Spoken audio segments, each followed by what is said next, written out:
अल्हम्दुलिल्लाह रब्बिल आलमीन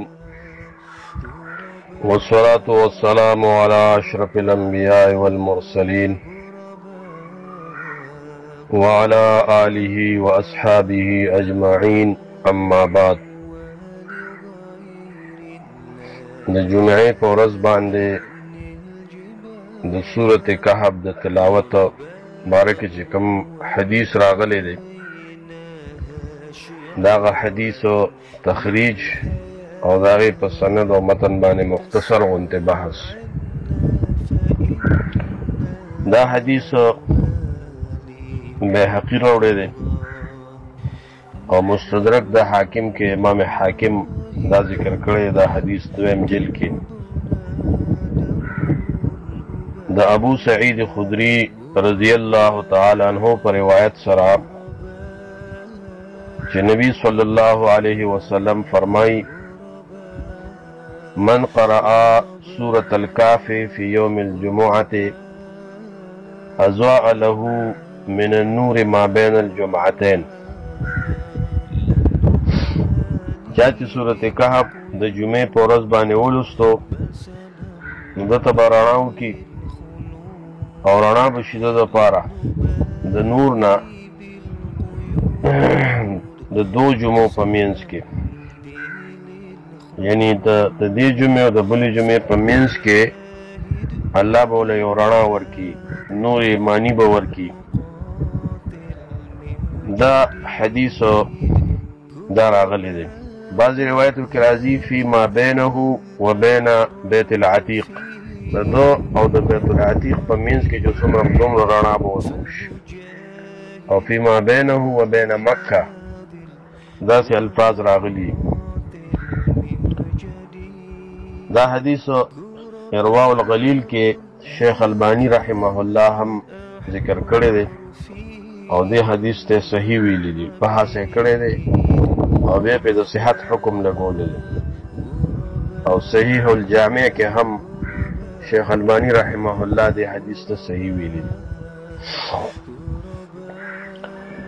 दे हदीस सनद के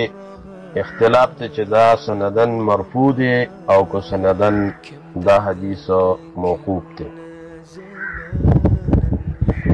नो जिकम रिवायत के मरफू जिक्र शवे दे द नुआइम इब्न हम्माद अल-खुज़ाई ना और नुआइम इब्न हम्माद अल-खुज़ाई बारे के मुहद्दिसीन हुए चदा सहीहुल हिफ़्ज़ दे। नो दा मरफू जिकम तरीक़ दे नो आगे बाने सनदन उलमा ज़ोक हुक्म लगी या शेख अलबानी रहमहुल्लाह हावदा खबर जिक्र करे दा दा हदीस अगर चे मौकूफ थे मौकूफन खबर राजिह दा ये अबू सईद खुदरी हुई कि मन क़रअ सूरत अल-काफ़ि फ़ी यौमिल जुमअति अज़्वाअ लहू मिन अन्नूर मा बैनल जुमुअतैन फलहू हुक्मुल मरफू लिअन्नहु मिम्मा ला युक़ालु बिर्राय कमा हुवा ज़ाहिर। दा हदीस मौकूफ थे हुक्म द मरफू दे गोरे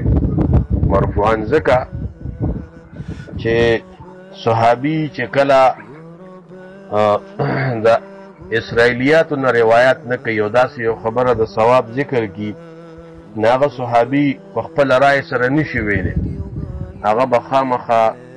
हुक्म द मरफू लरी आगा द रसूलुल्लाह सल्लल्लाहु अलैहि वसल्लम पर खबर बाने हमली नो अगर चे दा मौकूफन दे हुक्म द मरफू दे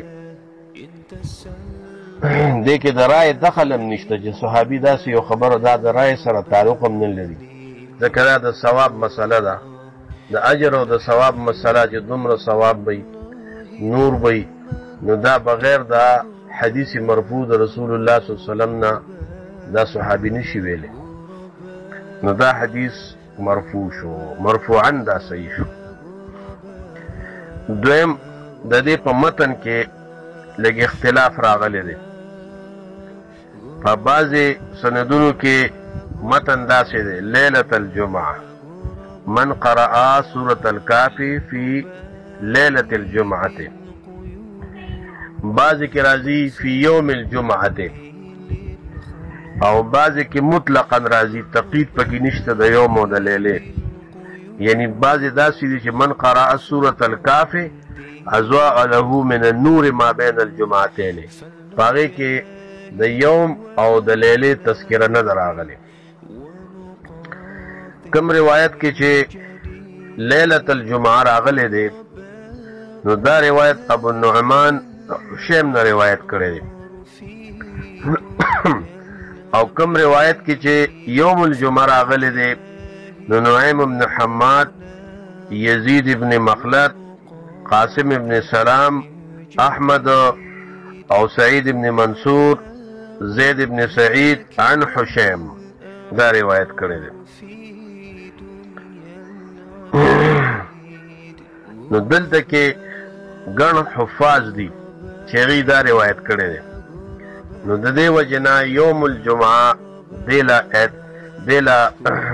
یعنی تقویت میلو شو چې د دې چې کوم راویان دي نو هغه ګڼ حفاظ دي نو محفوظ چې دی هغه یوم الجمعه شو او په کوم روایت کې چې مطلق راغلی دی نو هغه روایت د شعبه ابن حجاج او د سفیان ثوری دی مطلقاً چې کې د یوم او د لیلې ذکر نه دی راغلی شعبه او سفیان دا ډېر لوی جلالت او لوی شان لري د محدثینو په نسبت باندې دا دواړه او بیا خاص کر چې دواړه په یو خبره متفق شي نو هغه ډېره راجحه وي ځکه دا حفاظ دي او غټ حفاظ دي او دارنګې د دې لوی شان او جلالت دی د دې وجې نه د مطلقاً روایت الله ترجیح ورکړې شوې ده د دې د وجې نه لیکن د تقیید د پاره نور شواهد شته دی به یوم الجمعه قید د پاره نور شواهد شته لکه روایت د ابن عمر شو روایت د عائشې رضی الله عنها شو دارنګه حافظ منذری هغه ذکر کړی دی هغه وی چې په اسناد لا باس به د ابن عمر روایت یې چروړې نو دا د وجه نه د تقیید به یومین د پاره د ورځې قید چې وسره کوم روایت کې راغلی دی له ترجیح د وجه د شواهدونه ده اگر چې امام شعبه او امام سفیان ثوری اوچت مقام لري او کله چې دی دواړه په یو خبره متفق شي نو محدثین د دې هغه روایت له ترجیح ورکوي په نورو باندې ځکه دا اوچت حافظان دي او لوی شان والا محدثین دي او حفاظ دي ولیکن دلته کې د تقیید به یومین د پاره نور شواهد شته د روایت د ابن عمر نه او د روایت د عائشې رضی الله تعالی عنها نه بیا د دې کې بعضې علماو تطبیق کړی دی تطبیق یې داسې کړی دی چې اطلاق هم راشي او لیلة الجمعه هم راشي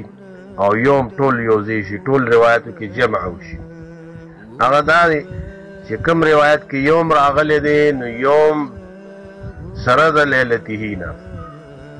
یعنی د دغې ورځې شپه مراد ده او یوم هم مراد دی او کوم کې چې لیله راغلی نو هغه یوم هم سره مراد دی دواړه مراد دي د دې وجې نه محدثین ذکر کوي چې